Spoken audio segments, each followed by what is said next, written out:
You ask Tiger to calculate. This deals with finding the midpoint between 2 points. The midpoint between the 2 points is -82.5, -44.5. Let's solve it step by step. Plot the 2 points and calculate the midpoint using the formula.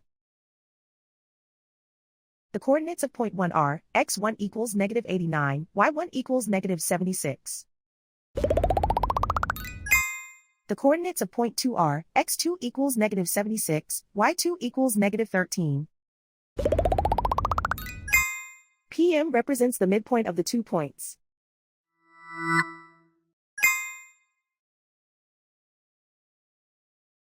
Use the x values in the midpoint formula to find the midpoints x.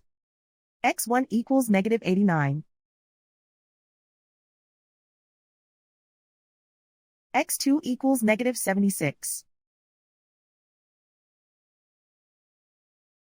Simplify the arithmetic.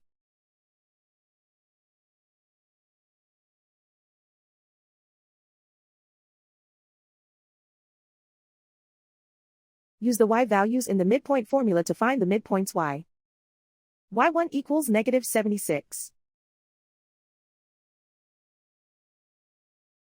y2 equals -13.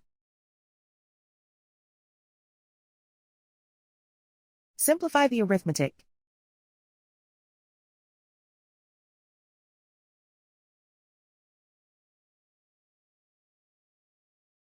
And so, the midpoint is -82.5, -44.5.